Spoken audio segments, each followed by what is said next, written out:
So yeah, 2007 is when we started Innovate, traditionally a mortgage broking business, and then ventured into financial planning in 2012, mainly risk insurance at the time, but then obviously we've built out the service offerings since then into full financial planning offering or wealth advice. So yeah, as of today, we've got around 40 staff, primarily in Victoria and Queensland, and we've got 3 services we offer: financial planning, residential and commercial lending, and asset and equipment finance. I think probably the primary reason initially was compliance and just the increased workload that we were required to take on to get a client, whether we're talking finance or wealth, from A to Z. Yeah, since I've started in the industry, it's just, well, I'll go back a step. From when I started in the industry till around sort of 2018, the compliance piece and getting a client implemented just became more arduous. It's getting a little bit better now, with the introduction of tech, AI, and whatnot. But initially for us, yeah, we've had the Royal Commission, numerous other things that have just increased our workload to get a client from A to Z. So obviously increased workload, increased headcount. And it gets to a point where you really struggle to find margin when you've got to continue to hire people, with the labour costs that we face in this country anyway. So yeah, we had to find another solution, and offshore initially was all about a cost saving. How do we have a similar headcount?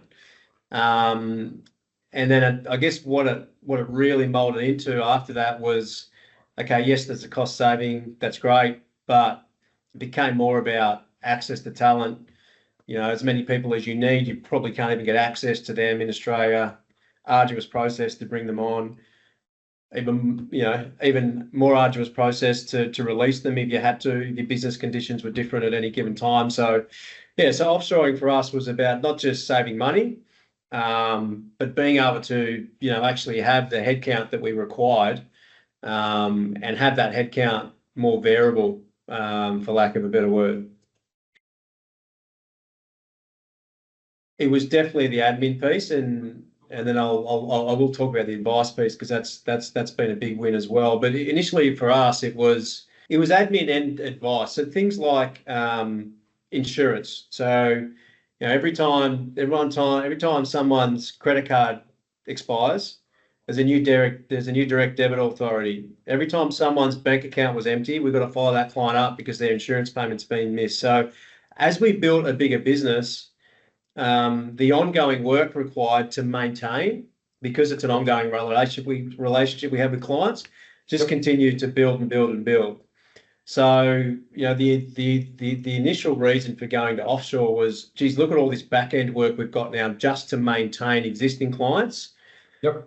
We need to get that efficient, and we need to get that, to a point where we can, have a certain headcount and still find a profit margin in there.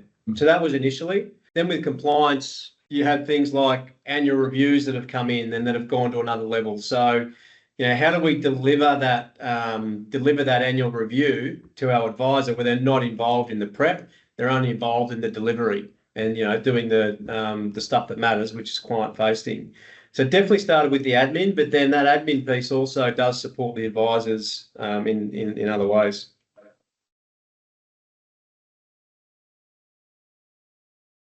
The biggest apprehension, I think, is safety, security, data, all that stuff. And then that really puts a ring around everything else, because it's like, well, the one thing that keeps me up at night is data security and something going wrong with our clients. Yep. So then that feeds into, okay, well, what sort of checks are being done on the staff? Where are these people working out of? What are the security measures in place from an IT point of view to protect that? So that's where the apprehension is. And I guess coming over and visiting the offices, for me, it wasn't about the office and, oh, look, this is a nice office and look, they have a good time here and it's a really good environment. It was more about, all right, this is a legitimate operation. So what they're telling me as far as checks and balances go and security measures, I'm comfortable with just based on the infrastructure that these guys have got. So, I think any business, I'm talking financial services now, we are a high target for data breaches because of the data that we do hold on individuals. Yep. So yeah, that's always been the number one priority for us. And also heavily regulated. Hey? And heavily regulated as well. Heavily regulated. So you can't eliminate risk, but you've got to make sure that you're doing everything you can to try and eliminate risk. So that was probably the biggest apprehension. But the other one is just the unknown, right? Like, how do you manage these people? Language barriers. We can see what people are doing here. We've got control over their output, their productivity. Yeah, that's always an apprehension, but I think you're not really going to understand that until you dive in and work it out for yourself. Which I think it's a bit easier to do that now because of the way that it's taken off and it's working. It's obviously working for so many good groups. So, my opinion on it now is if you can't get it to work, then there's really something wrong with your business or something wrong with your provider because other people are getting it to work and getting it to work well. I think we were fortunate enough to be to have a plan to build a decent sized team out. So for us, what that meant is we could have, managers on the ground over there within our team. So I think being able to do that was a big positive for us because, organically what happened is the people that were with us earlier became managers over there. So, you instill your values and your expectations in those people. You give them a path to career progression, which is what they all want. Everyone wants that, no matter where you're based. And then from there, they will obviously drive a team for you over there. But the big thing for us initially, thinking back, is you've got to have your team on board here. Like, that was a big thing for us. Okay, why are we doing this? Your roles aren't going to be jeopardized. We really needed our onshore team to be okay with what we were doing. Yep. And also want to promote that was a good thing to do to other people in the business.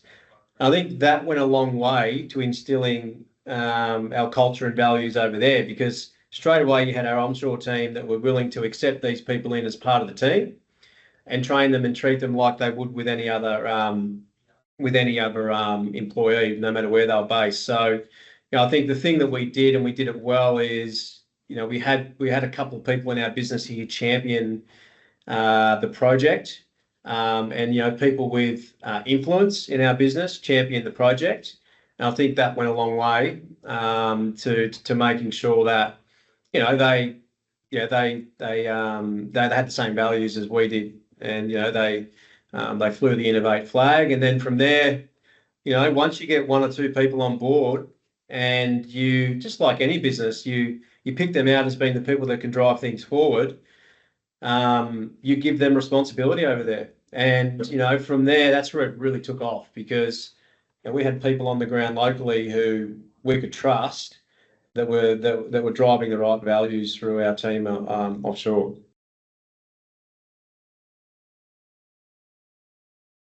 Well, that's exactly what it was. 100%. So it was, to your point, it was not you're going to lose your job if these people are any good. It was you're going to take care of more high value tasks. And for us to progress this business, we need to find efficiencies and profitability and margin. If we do that, we grow the business, and everyone grows. So yeah, it was very much, if you look at the role of a client service manager, which is, in both of our financial planning and our mortgage business, but that's really managing that file, right? So Daniel Breeze comes in from start to finish. He's got a client service manager. That role now is far more attractive than it was 6 years ago, 10 years ago. The data entry is gone. I'm not going to say mundane tasks because they're tasks that need to be done, but it's more client facing. Those CSMs are getting more exposure to client relationships, which can then push them into other positions within our business. And it also means they can handle more clients. So the more clients you handle, the higher the productivity levels, the more money you can make. The more business money the business makes, the business can then pay bonuses and, increase salaries to the people on shore and all that kind of stuff. So you've just got to be really transparent about that, because if you're not, the default thought process for an employee is, oh, well, no doubt there's a 50 to 40% saving, whatever it is, on the offshore team. I'm probably just biding my time here until they get this person up and running. So I'm not going to contribute to getting that person up and running, So you've got to be transparent and bring people along a journey as to what you're actually strategically trying to achieve from a higher level of the business, and how the offshore team fits into that.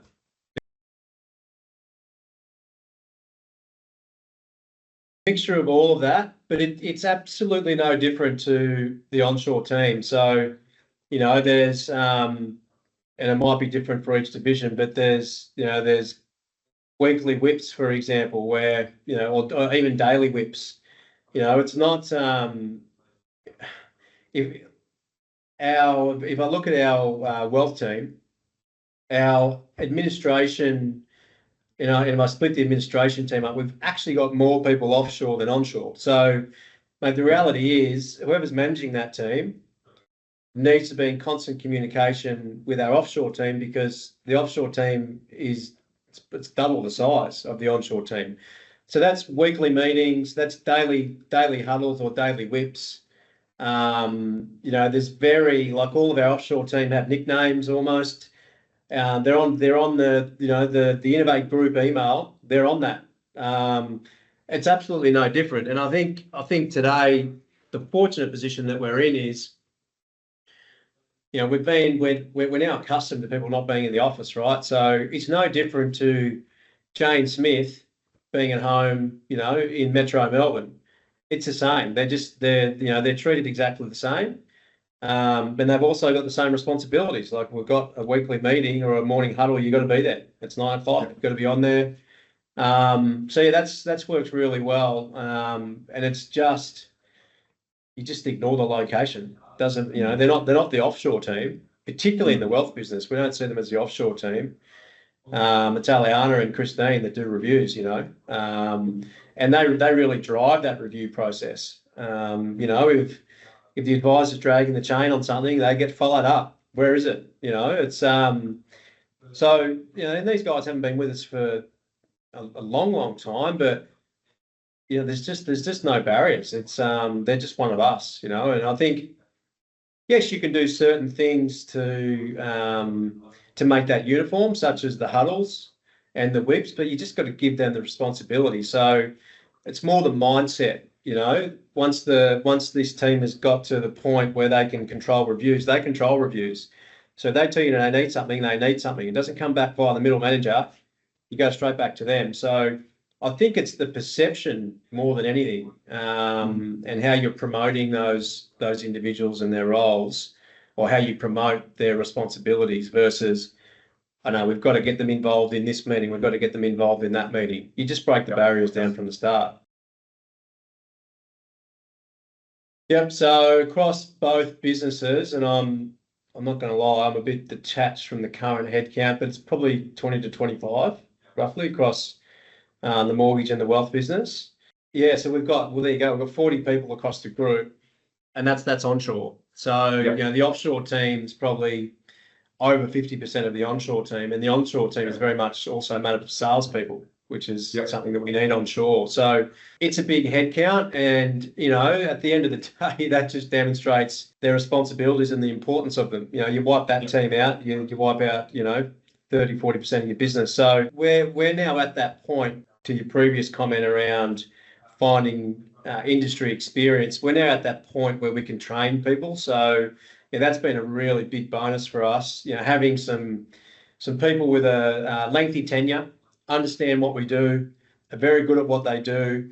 We've now got a big enough team where we can bring younger people through offshore and train them on some other tasks. Paraplanning is a great example. We started with Scheider, who you found for us. experienced paraplanner, and it's been absolutely amazing. But the problem we had with Shida, not with her directly, but the issue we had with Shida was the risk of losing her, given she was our only paraplanner over there. So, her skill set, us giving her the responsibility to train someone, giving her a little bit more money to take on a training role, so it means she progressed in her earnings. Christine then comes through. Christine starts to learn to be a paraplanner. Had no idea about paraplanning, was just a insurance administration or wealth administration. But she can now do paraplanning, and she's been trained by Shida. So Christine has got a promotion. Not that she's a full-time paraplanner yet, but she probably will be. Gets a bit more money. Shida, who was our paraplanner, is now trained, and she's now working on the more complex paraplan. So, and then Christine can handle the overflow. So we've really got it to a point over there now where it's just like the business would run here. People come in, highly skilled people, train other people, create a path of career progression, and then you've got, longer retention at the same time. So, so that's been really good. But on that too, you've also got to make sure that you are, just like your staff here, you've got to make sure you're transparent on that career growth and where they can go. So they're not always, like anyone else would be, looking elsewhere going, well, I don't really know if I've got a future here in 2 or 3 years' time. Probably still going to be doing what I'm doing now. So you've got to give them a career path just as you would your staff here to retain them.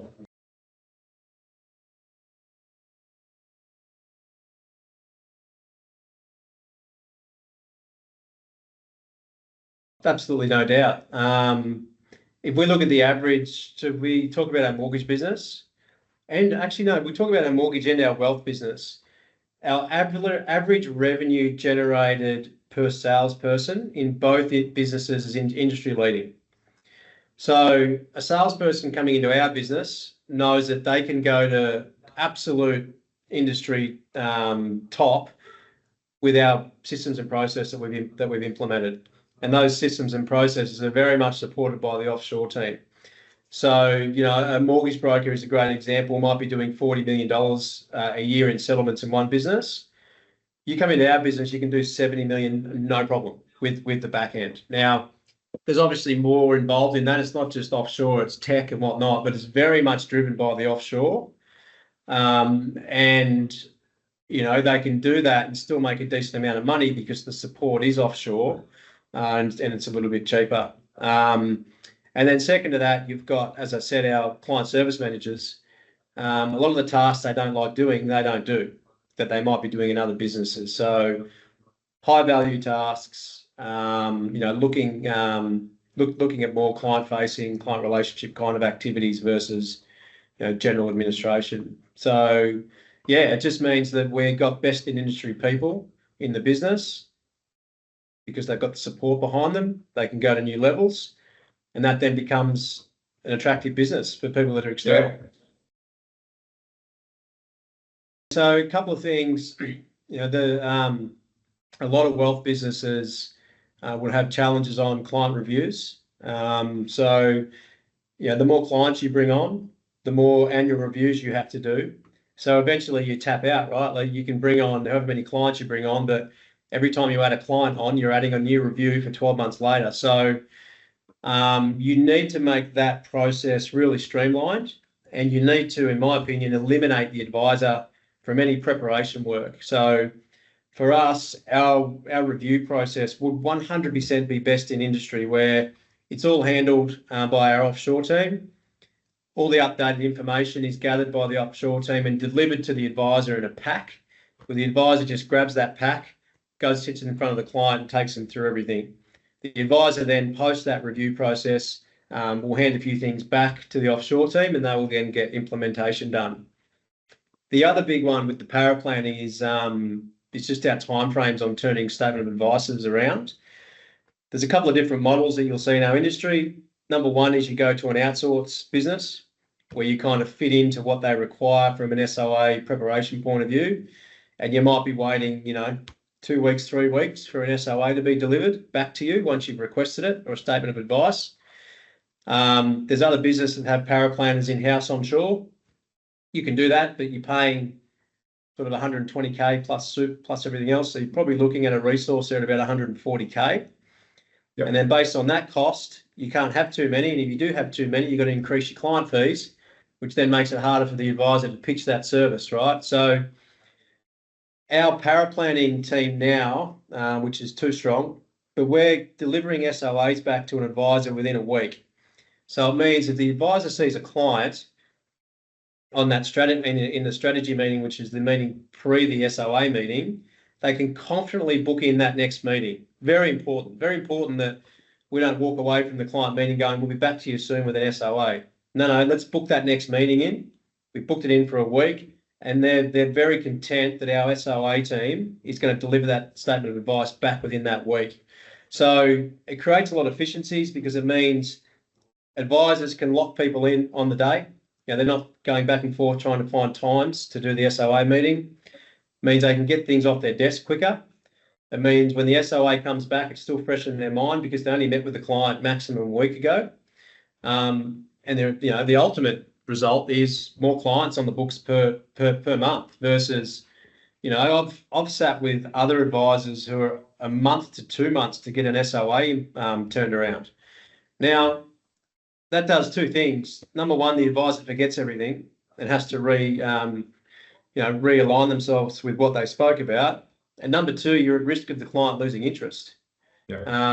At the end of the day, as much as it's advice, it's sales. So you've got to strike while there's a need and while the iron's hot.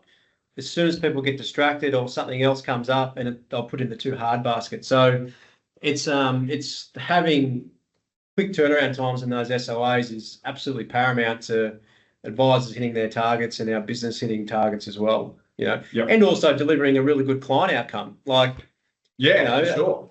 Who wants to sit in front of a client and say, "Oh, we have to wait somewhere between a month to 2 months for this statement of advice"? Yeah. So But the client experience just sounds amazing. Yeah. Unbelievable. And to the point where we gather that data now. So we clients rate our service post implementation, and very rarely is it anything but 5 stars. And it's got a lot to do with the advisor, but it's got a lot to do with the efficiencies of getting things done. And that's all driven by our offshore team. 100%. Yeah, versus outsourcing, is that what you're saying? Yeah. Yeah, 100%. Once, I think outsourcing might be relevant for someone who's maybe a 1 or 2 person band who doesn't have the, who doesn't have aspirations to grow, number one. Or who doesn't have time to train people. I think if that's you, outsourcing. But if you want to grow a business and you want to have an efficient business, and that was us, you need to have people working for you and folding into your own processes. Yep. I'll be transparent. I do think there's a place for outsourcing. But it's got to be someone who doesn't have aspirations to grow, in my opinion, or aspirations to do more business. Yep. So we had, as you'll know, we had 3 attempts at this. Third time we got it right, and definitely the number one learning was we were the problem, not the offshore people. So the number one learning for me is you've got to have a strategy behind it, and you've got to have a plan, and you've got to be willing to commit the time to that strategy and plan. And I think where a lot of people go wrong is they don't commit that time, whether it's training, whether it's getting the offshore group across your culture, whether it's embedding them into your existing team. They don't commit that time. And what you can easily do is revert back to your old ways because you haven't committed that time. So, I gave it to the offshore person or group. They didn't really know what they were doing, so I just did it myself. So, you haven't committed to giving that team the time it needs to be good at what it's meant to do. So that's training. As I said, that's embedding them in your culture. That's having someone in your business manage them, all that stuff. So you have to have a clear plan around that, because what will happen in 100% of cases, in my opinion, if you don't, you revert back to your old ways. And then what will happen is you'll say, well, we're doing it all anyway. We tried to go offshore, it didn't work. We end up bringing it all back in-house. That'll happen if you don't have a plan and you don't have the dedicated resource. If it's not you, someone else in your business to train them. Because it's like bringing anyone into your business onshore. If you chuck them in the corner and you don't train them, how are they going to know what to do? So I think a lot of people see it as a solution, but without thinking about the work that they've got to put into that solution to make sure that it all works. So, yeah, that for me is probably the biggest learning. And even talking to people now that I know have attempted it, I look at their business and I say, well, it probably wasn't right for you. Like, you're a one-person band, you're already too busy. You probably need to go to an outsourced business and then build it up from there. But, you know, for you to take on offshore, it's the same as you putting another individual in your office. They're not going to do things if they don't know how to do them. So a clear plan around training, you know, and the other thing that we did, which was a game changer, is we documented all that training we were doing. So videos, recording, you know, we're going through the training, we might as well document it. And then what that did is that made that training process really simple for hire number 2 and 3. So that was a big learning and an absolute game changer. And then we got to the point where they would train themselves, right? So the offshore people would take people through the training. So, you know, document what you're doing so that when the next one comes in that you need to train, next individual, it just gets easier and easier. These days, there's no excuse, right? Like video recordings, you know, AI can, you know, then turn that into script. So if that's what you want. So for us, you know, we obviously had our processes documented here from a training point of view. We were pretty good at that, but it's different when you start doing offshore. So, you know, we did definitely have to change the way we did things. And then the ultimate benefit from there was you then had documented training, but you then had offshore people training offshore people, which meant, you know, you had someone in the Philippines training someone from the Philippines, which just expedited the training again, because they're, you know, they're not, we don't understand, not we don't understand, but we can't train them as well as someone who's sitting next to them can, or who's local can. So this definitely wasn't the strategy or the goal. The goal was for us to train them, but what we quickly developed and worked out was that they can train themselves now, and they're actually better at it than we are.